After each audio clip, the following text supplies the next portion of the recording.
There's always something more you can do, and that's what I always tried to remember in my training, to make every single day a little bit better.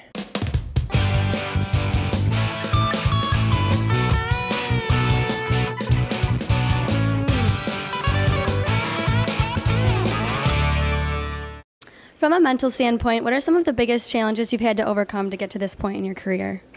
Oh, wow. Gymnastics is such a mental sport. I mean, even from the very beginning, I started competing when I was 7 years old, and you kind of train your mind through every single day at practice just to be mentally strong, and then you do sort of learn the mental game through doing different competitions. And then, by the time I got to my career now, I've learned over the years just how to be mentally strong and to train my mind to do exactly what I want my body to do.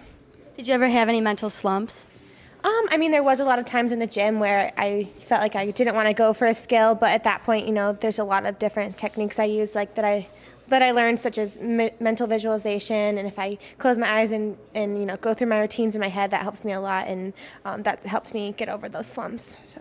How many times would you say you go over it in your head before a competition? It starts even like a week before. Every night before I go to bed, I usually run through my routines in my head, and then obviously right before we go up to compete, it's just over and over again, just visualizing exactly what I want myself to do out there. So, like I said, gymnastics is such a mental sport. How do you know when you're at the best you can be without overtraining, without hurting yourself? That's a hard question because, in gymnastics it's very difficult, almost impossible to be perfect. So it's all about just putting in as much hard work as you can and just knowing that you're prepared for competitions and then trusting your gymnastics. There's not really a point where you can sit there and say, I'm done for the day, I can't get myself any better at gymnastics, because, that's almost impossible. There's always something more you can do, and that's what I always tried to remember in my training, to make every single day a little bit better. Thank you so much.